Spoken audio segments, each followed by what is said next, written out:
climbing, beer, prizes, a DJ on a top out boulder. Dude, Austin knows how to throw a comp.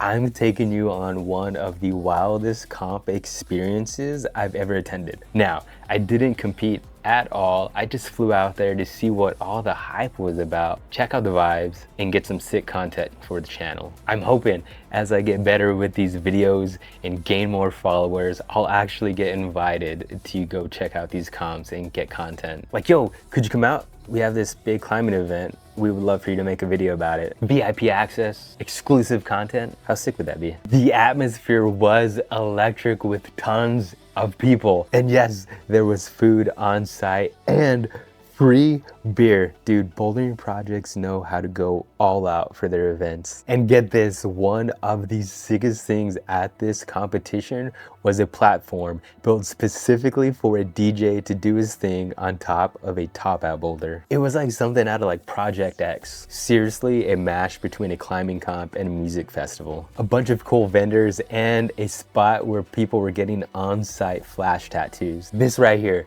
this is what I'm trying to get at. I'm trying to be the dude on top of the boulder taking content. So if you can hook it up with a press pass to a sick bouldering event, dude, hit me up. Let me know. So there it was, just chilling, hanging out, enjoying the vibes, getting content for the channel when they made an announcement that they need volunteers to judge. So I pulled the Katniss, volunteered as tribute, and became a judge. Just doing my part, you know? It was pretty sweet. They gave me a little goodie bag, got some free pizza, and they hooked it up with this Boulderfest t-shirt.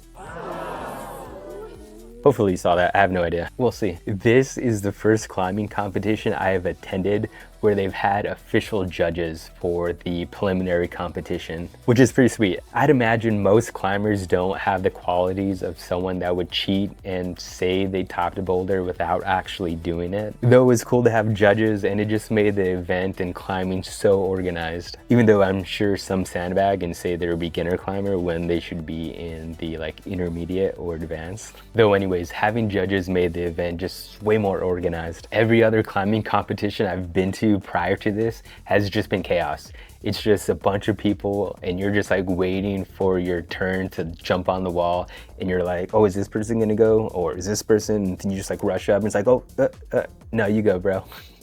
It's not like bad or anything like that, though. If you are more shy and introverted, you can be standing on the sidelines for a while more aggressive people kind of like push their way or run to the wall to get in a climb. So this was refreshing. You stand in line for a boulder you want to attempt.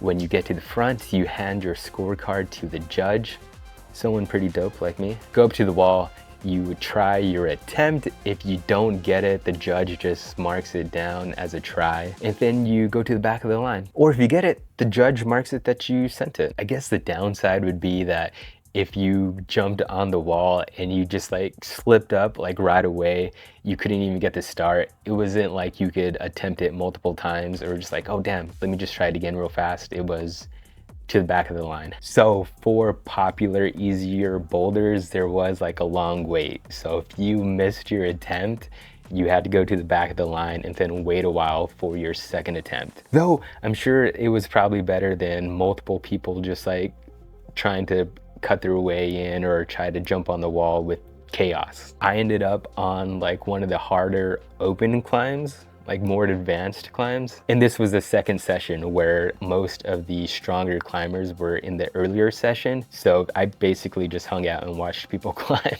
I eventually got moved to an easier boulder though. So I did a lot of judging and earned my pizza and free t-shirt. After the prelims, they raffled off some seriously sick prizes. Yeti coolers, climbing pads, climbing shoes, and a bunch of other awesome gear. Dude, people were getting hyped over some water bottles. This climbing comp was vibes for sure. So what do you think? Have you ever been to an event like this? This wasn't the end though. The best climbers in Austin battle it out. Boulderfest finals were insane. The format is pretty much like any finals comp. So if you've watched Olympic climbing or any climbing competition, it's basically most likely the same. For this competition, they had 3 final boulder problems. The finalists had some time to preview the boulders. They went into isolation and then they brought them out one by one for their chance to top. I'm pretty sure they had the standard 4 minutes as well. 4 minutes and that's it. If you're on the wall and 4 minutes is done, time is up. Even if you were seconds away, 1 second away from topping the boulder. Though I don't know, what do you think? They used to have climbing competitions where if you were on the wall still after the 4 minutes was up, you still had that one final attempt to top. Yes, it did make the climbing finals longer, and some climbers probably took too much advantage of it where they just hung out on the wall for an extended period of time to just relax and recover a bit. Though at the same time, it was also exciting to see and know that they had one final attempt, one final good attempt. They weren't rushing to try to beat the timer. They could put everything they had into it. They could take their time and really try to top this boulder out. I think there's a way where they can combine both climbing competition styles where, yes, they have 4 minutes, though once that 4 minutes is up, they get a little extended period if they're still on the wall, similar to soccer, like some extended time. Like, okay, time is up, though you're still on the wall, so we'll give you an extra 2 minutes, or we'll give you 1 extra minute to top out the boulder. If you're still on the wall after that 1 or 2 minutes, then dunzo, you had your chance. Get off the wall. Right? Wouldn't that be sick? Like a compromise between the two? I will be posting the full finals comp without me yapping on it soon. So make sure to hit the bell notification to get notified when that drops. Climbing comp with wrestling, dude, this was wild. After the Boulderfest finals showdown, there was a whole ass wrestling performance. Now, I haven't watched wrestling since I was a kid, and I was a little skeptical of the corniness, though it was pretty entertaining. If it's not done right, it could be like very lame, backyard, super fake wrestling. So dude, these guys went all out. The characters were wild, the MCs had some fantastic wordplay, and the crowd was into it. There were heroes, there were villains, there was a story with heart, and it was just a fun watch. Random. Just absolutely random to have a wrestling match after a climbing competition. Even though they had like climbing characters and climbing references, I mean, how do you link the two together? It was entertainment though. It was entertainment. I was, however, very disappointed that the Birds of War did not make an appearance. Stop. Dude, how sick would that have been if the Birds of War were there? What's up, America? All right! Hey, troops! All right, guys, drop a beat for us. You ready? Stomp, clap, stomp, stomp, clap, stomp, clap, stomp, stomp, clap. Come on, America! Clap, y'all! The eagles born out of thunder. He flies through the night. Don't you mess with his eggs now.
I will of course be posting the full wrestling matches on the channel if you want to check those out. Such a fun trip, and highly grateful that I was able to go just for the fuck of it. I had a blast, and the Austin Boulderfest is a must do if you're in the area. And if you're in the area looking to get into climbing, or new to the area looking for a climbing gym, the Bouldering Projects are for sure a must-stop option. They're pretty dope and definitely worth checking out. What the fuck, dude? Subscribe already and like this shit.